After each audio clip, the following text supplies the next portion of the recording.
Hey guys, Double Dog here from Explorinate, here to do a Let's Play of Sorcerer King. This is the new 4X from Stardock, the makers of all the Elemental games, including the last one, which was Legendary Heroes, one of my favorite games of all time, probably.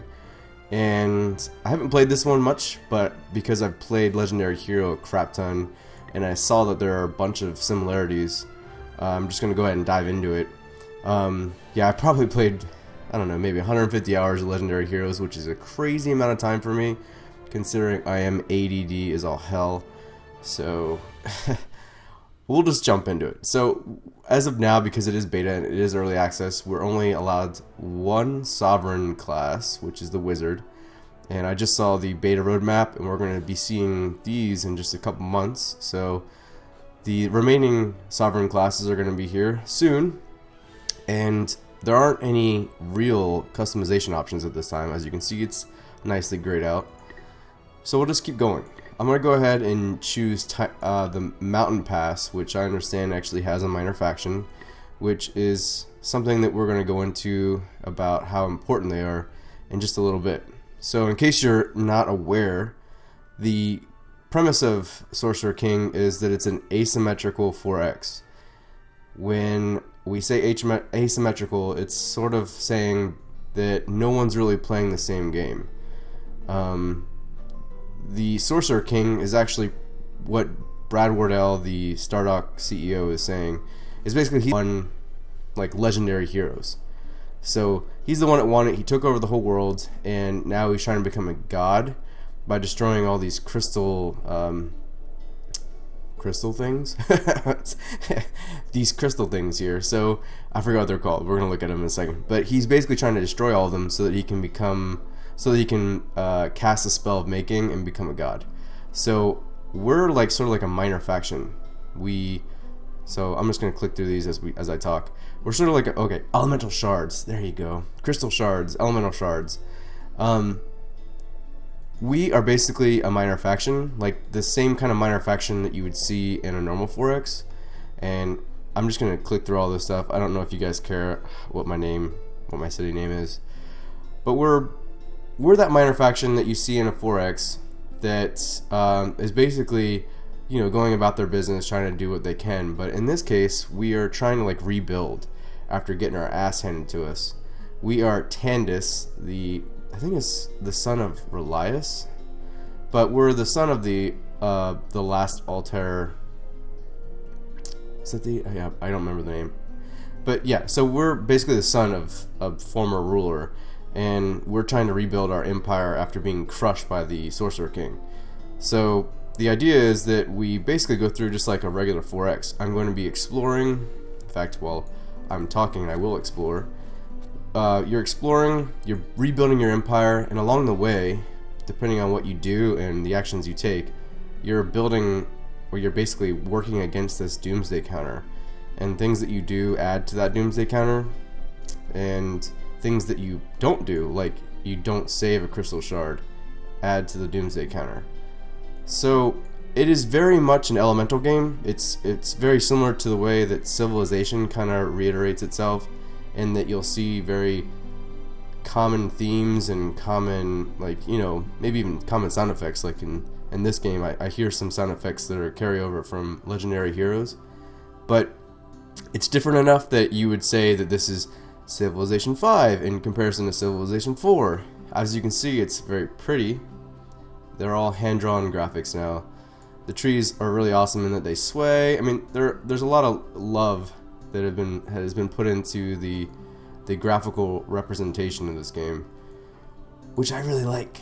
So, I mean, I haven't played too much of this. I've only played about 51 minutes, but hopefully I can kind of give you an idea of what this game is all about. So let's go ahead and start. So the first thing that we're going to do is, would be where the end turn button is, but I like that they've changed it to basically remind you the things that you need to do. I think he called it the Schaefer button. So I guess I forgot his name. John Schaefer, maybe? Yeah, John Schaefer. I think he evidently came up with this for Civ 5, and now they're utilizing it. So our first order of business is to select a spell that we're going to learn. and I'm not terribly familiar with all of these just yet. They're all very much left carryovers from the elemental games. So I know this is very good for focus attacks, because sometimes you're up against somebody you need to critical all the time. Battle cry, tutelage. I know this is also good because your experience gains much faster and your levels obviously increase as a result. I think I'm gonna go with that right there. Let's go with tutelage. Do it. Again, this button will reflect the fact that my city is idle. So we'll come over here and take a look at what we can do. First off, we can train pioneer, scouts, and soldiers at this point. And for everything that you can build, you can also use mana to summon. There's no currency in this game, which I like. I think it makes sense. You're rebuilding after pretty much being devastated, so the economy is pretty much non-existent. And so you use your magical mana to summon things that you need. So we can go through this. I think, honestly, the best bet for me and for pretty much every 4X game is to increase the initial city's ability to build and to I don't know, expand. So I'm gonna go ahead and choose garden, which, as you can see, is +1 food per city, and food over here is how fast your city gains population. So the more population, I'm guessing, the better. I guess I haven't really thought that clearly, but I know that you'll see it once we level up our city, we can expand our borders and basically create more resources. So I think that's a good start. We'll start with that. And the other things I want to look at first are this here. This is our magic ball here, and we can use this cursor to change where we're where we're investing our mana. So it either can be into the skill, which is increasing our XP, the mana, which increases our ability to cast spells and stuff, or lore, which increases the speed which new spells are learned. I'm reading this. So that is one thing that's obviously very different. We can go into the sovereign details here. So this is our sovereign screen. We chose the wizard to begin with. I'm sure that once the other ones are implemented, that the skill trees will be different, and I think that he has plans, or they have plans, to expand these skill trees as well. But it's a good start. So you can see that it's very similar. There are still some carryovers from the previous elemental games. There are some new things, but we won't get into that until we actually level up. Come up here. This is a placeholder screen. It's basically just a text showing you what's going on. It's really, I have a feeling that that's going to be one of the first things to get updated and changed. City screen. Obviously, this will be our city layout, our empire management screen, pretty much. Spells. We already have 3. We might as well go ahead and cast that on our first city. And if you didn't tell, it was Enchanted Hammers. If you didn't see, that's another spell that carried over from Fallen Enchantress and Legendary Heroes. It's going to add production to the city, so that's also very good. And it's a 30 mana cost. We had 40, now we're down to 10. You can filter through with all spells, city spells, unit spells, world spells. As you can tell, the UI is it's top notch. And here is the crafting screen, which is brand new for Sorcerer King. This is where we will be building stuff as we accumulate the required ingredients for it. We'll get the ingredients through fights and through treasure chests like that, and various other situations. So let's go ahead and hit turn. It went right? Yeah, it did. Cool. I didn't even... Wow, that happened so fast, I didn't even know. So cool, we'll go and we'll get our first crafting items. So, as you will see, once we get enough crafting items to actually craft something, you'll notice a little exclamation mark that shows us we are capable of doing something, which I really like.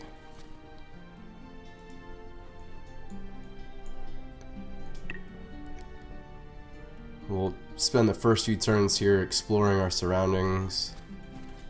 see what's going on. Alright, so there's a humble inn. We'll go ahead and walk into it. You arrive at the inn, exhausted from another hard day battling evil. Upon entering the common room, you find a group of local farmers with the earnest expression of those about to dump their problems on you, and soon find yourself listening to their unpleasant mewling about the wolves which threaten their livestock. I can either sigh loudly, then promise to stop the wolves. There are some very humorous lines here. From what I understand, a former Cracked.com writer was hired to do a lot of the writing here. And I don't know if he's already started writing some of this stuff, but it's pretty hilarious. I definitely appreciate the humor that's been added. It's definitely, it lightens the mood. So sigh loudly, then promise to stop the wolves. Make your own threats to their livestock. If you give a man a wolf, he'll eat for a day, but if you teach a man to wolf, he'll eat for a lifetime? Whatever. Teach the farmers how to fight wolves. So I can either stop the wolves or teach them to fight, or I can make my own threats. Wow, these are really good choices. I'm going to go ahead and teach the farmers how to fight wolves. So I gained a soldier out of it, which is awesome. It doesn't go too good because they're just farmers. One of them makes it through the lesson without crying. So you offer him a job. Excellent. So now I have 4 units, as you can see down here. 2 of which I believe are soldiers now. No, I only have... Oh yeah, sorry. I thought for some reason you start with a soldier. You don't. You start with Lord Kale, or Sir Kale, I should say. And if you guys aren't familiar with who Kale is, he is Derek Paxton, the creator of Fall from Heaven, which some of the gameplay elements here I obviously derive from, especially this Doomsday counter, because there was a similar mechanic with the Fall from Heaven mod for Civilization 4. So let's keep going. Let's do it. I feel like this is going to be bad for me. So this game is actually really tough. It's surprising how hard it is, because I think the starting armies need to be maybe tweaked a little, but I've literally, like, the first 50 minutes ended up being me losing 2 games. So I'd say that's a good start, because I'd rather things be too difficult than too easy. Endless Legend. But you know, it's just funny to kind of get your ass handed to you by a game that you feel like you should be good at because you've been playing the other elemental games. But it's room for improvement, and I like room for improvement. So we're gonna come up, and what this usually means, these like faint lines here, is that I can build a city in this spot, because there will be food, and cities can only be built in little sections where there are food, and you can usually tell where the food is by the color of the terrain. This dark green right here usually means that there's food. So I'm guessing, I can't tell, but they're also, aside from your original city spot, they're usually guarded by mobs. So I might get crushed here. I shouldn't have. You know what? No, actually, this is actually a good learning tool here, because the combat rating is very accurate now from what I've seen. So we have a 20 combat rating, which means basically we're capable of doing like minimum to moderate damage, and these guys have a combat rating of 11. If I auto resolve this, from what I've seen, 9 times out of 10 my army is going to beat this army because my combat rating is higher. I've seen that be the... Actually, no, I haven't. I've seen it once, and it was a very close combat rating. It was like 15 to 14, and I lost. But when it's this high, when the difference is this much, I could easily hit auto-resolve right now, and it would work out in my favor. But I'm not going to, because what's the point of that? So, this is the new tactical screen. It's a little bit smaller than Legendary Heroes. I'm with Brad on this, in that I like smaller tactical arenas, because for me, 4X games aren't really about the battles. They are to a degree, definitely, and I enjoy doing the battles, but I also am more about empire management and getting that stuff done than worrying too much about, you know, 40-minute battles like Age of Wonders. I almost called it Age of Empires. So we've got Tandis here. He's our main hero. He has a couple skills already: Sweep and Smite. So Smite does 50% more damage, and I end up having... Oh, I don't have Yeah, for some reason I thought I had to wait, but I don't. So it has a cooldown time of 5 turns, but I don't actually end up losing a turn or anything. And then sweep that attacks all enemies within a 1 tile range. So if I was standing here, I could kill all the people around me if they were all around me like that. It's a pretty cool starting skill set there. I've also increased combat speed to 2 times because I don't like the default speed. Just so you know, if you're like, wow, these guys are moving so fast. Let's use Howl, which will give us a +1 attack for the rest of the battle. Our soldier has Shield Bash and Cleave. We'll set him up here, so they'll just funnel through right here. And Sir Kale, who is a freaking... I was gonna use... I don't know what... You know what? He's not very strong. Let's put it that way. I don't know if that's like a joke or something to make him like really weak, but he's really weak. And he gets Cleave and Shield Bash as well. So I'm hitting spacebar to basically end turn. Oh, they didn't move into my little death trap here. So I'll move Tandis over here and smite the crap out of this guy. And he can't move because he's webbed. Bleed, which doesn't help me, so I'll have to hit space to end his turn and his turn as well. We'll see about killing this guy before he kills anybody else. No! Still webbed. Devour. Oh, look at this. Kale's already dead. Seriously? Oh my god. It has to be a joke. It has to be some sort of running joke that Kale has to be the weak one. Either that or he needs like a significant buff. And we're unwebbed. Perfect. So, looks like... I forgot what the mechanic is called, so now that I was just about to say it and I've already forgotten it. But when you have more than one friendly unit surrounding an enemy unit, they gain buffs to attack. And it looks like it might be in play here again too. And this is from Legendary Heroes. And I really liked it because it, you know, it provided some tactical strategy. So, Sir Kale is dead already. Awesome. He dies, that's probably the quickest he's ever died for me, but he always dies for me. He needs a buff, or he needs some sort of defensive buff. I don't know, he needs something. Good god. And this is the new, I guess, combat results screen.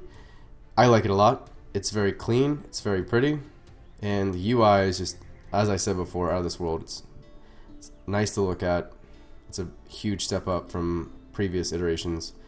Cool thing about this screen over here, this like sidebar for the UI, is that I can click these and they'll take me wherever these guys are. I can double click it and it takes me to the city screen.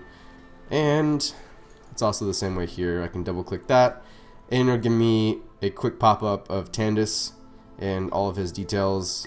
When he gains levels, I'll see his skills there. When we start to gain equipment, it'll all be here. So this is like a global equipment screen. Everyone has access to everything here, and yeah, so no matter who has stuff, it'll show up here. You know, our hero, whatever has items, it'll all show up here. And here's my details. So this all breaks down my ability to attack, defend, how high my initiative is, and my combat rating, and then how it breaks down and everything. So it's a clean setup, definitely is. So Idle City means I've built that granary, I think. No, it wasn't a granary, it was a farm, I think. But whatever it was, I built it. I done built it. So, let's go ahead and build a scout. I'd like to scout out the surrounding area and see if I want to build a colonist to maybe build an outpost. Yeah, let's do that. I wish they were a little bit quicker to build. That obviously needs to be tweaked a little bit, but I shouldn't actually be able to build a pioneer before I can build a scout. Scout should be like a quick pop off, 2 or 3 turns. And because I can build a pioneer before I can build a scout, I'm gonna build a pioneer to come take this horse resource here. Alright, so let's zoom out. This is the new cloth map. I am a huge fan of it. It looks just great. Fantastica, something like that. I should stop. Alright, so let's go ahead and hit battle. Keep doing this. Rush over here. Gonna smite him. That's right, you've been smited. And Bailey. Bailey's Brad Wardell's dog. So, obviously this little homage to Bailey. I have a feeling Bailey's not a wolf in real life. I think I've seen pictures of Bailey, but I'm pretty sure she was not a wolf. Alright. Let's try bleed. What is bleed gonna do for us? Literally almost nothing. Awesome. Let's move over here. Nice hit. Tandis, you're awesome.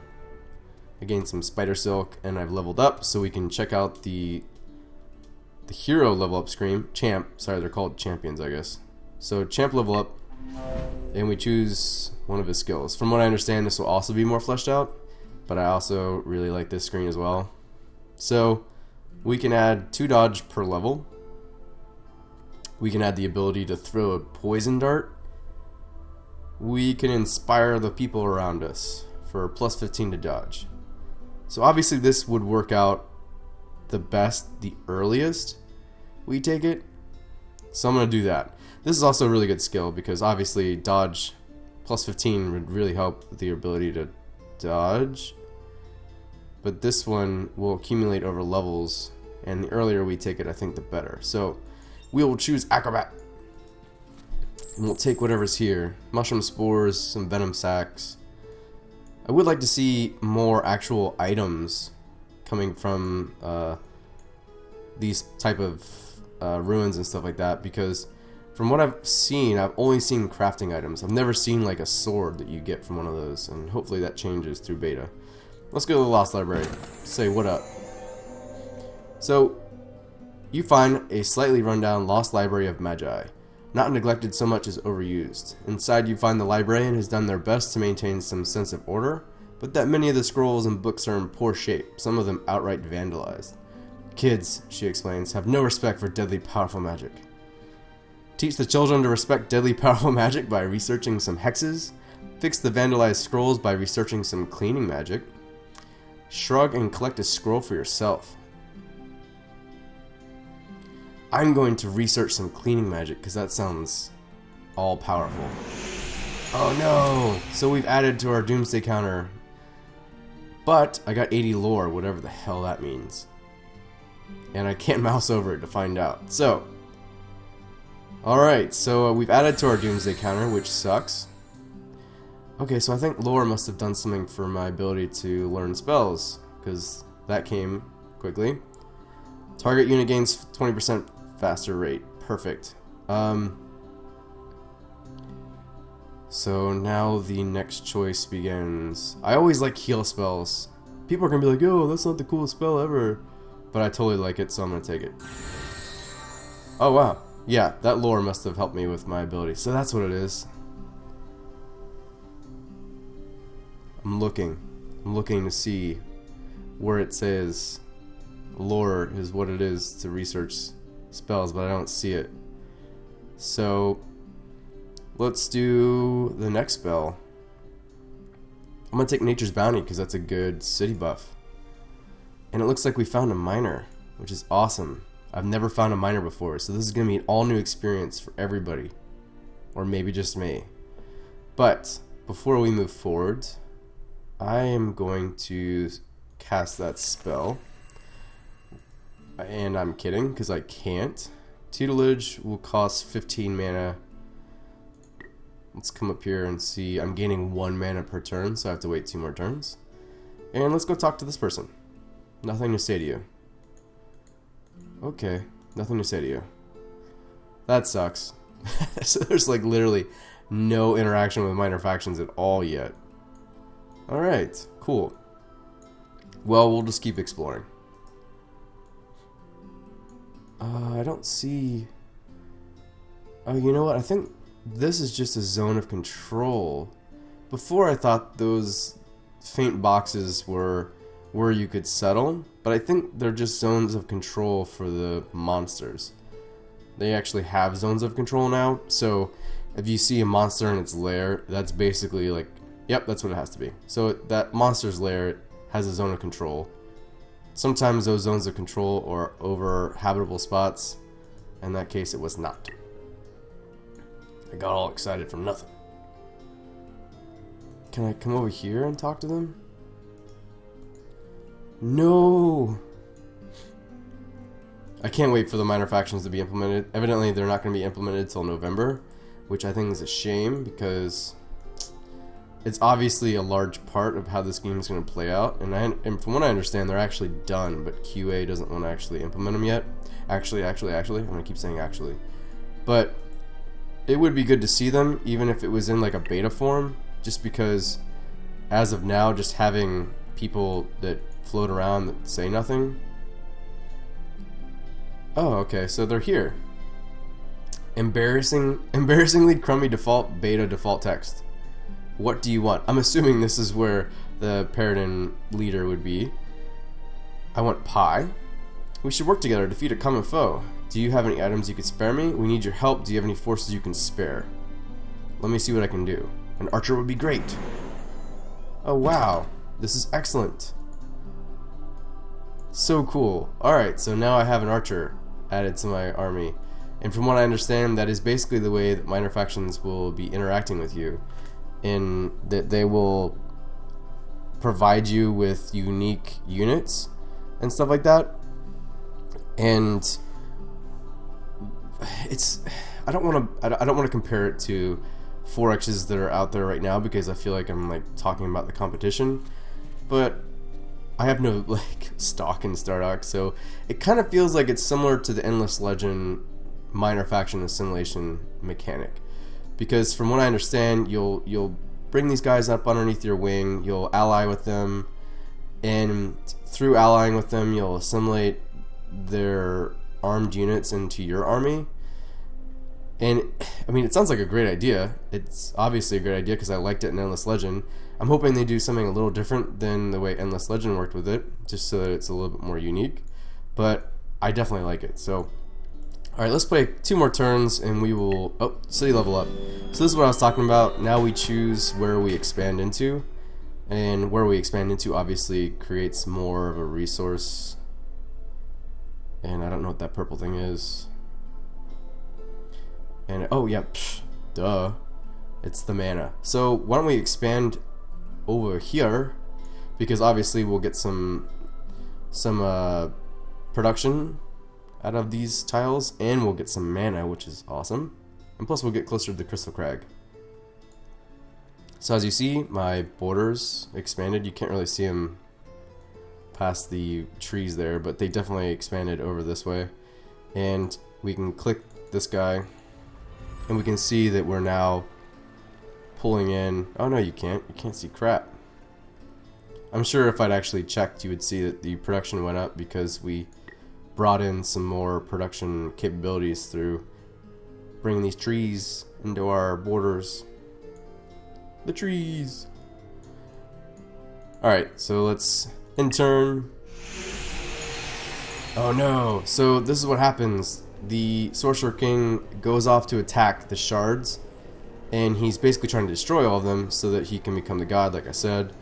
And we get notified when they're under attack. Oh, okay. Alright, so this is the Sorcerer King's emissary. He comes to you. This has happened every game. He basically is saying, hey, why not just join me and let's end this. So I'll go ahead and say I'm listening. If I agree to become a slave, I lose the game right now. Game over. I throw him out. I know because I did this before. I end up adding to my doomsday clock. I'll say I'm listening because I haven't tried that yet. So even though you're playing a beta version of this game, you must know that every strategy game these days has a victory condition for ally with other players. Well, the Sorcerer King is the other player. Therefore, by allying together, a victory condition is achieved. A victory condition for whom? This is an interesting proposal, but I need to be bought off first. Give me some loot and we can talk later. Ah, you almost got me. Glad I signed up for this early access to see this kind of snark.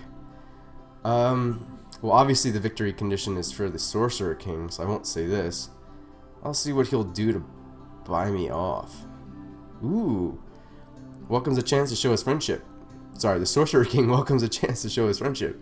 Choose between these treasures: the Band of Might, the Band of Agility, the Belt of Speed, and I will not take any bribes from our enemy.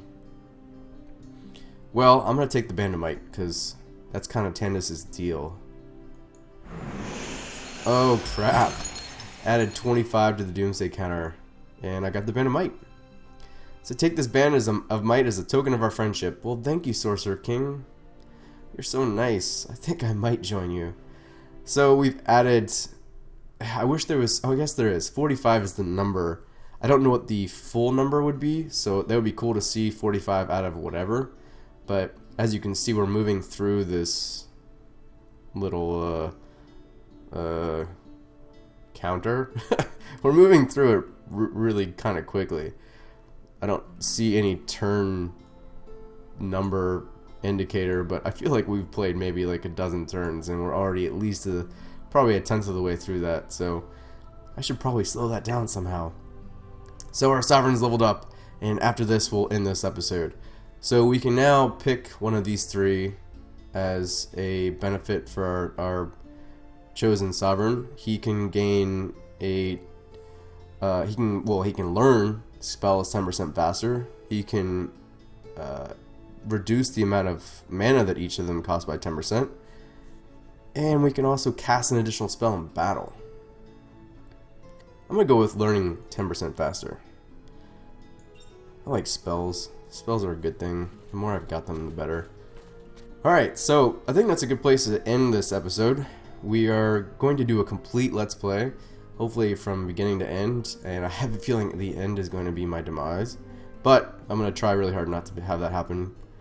But, yeah, so join us next time as we continue our adventure through Sorcerer King, the new elemental game.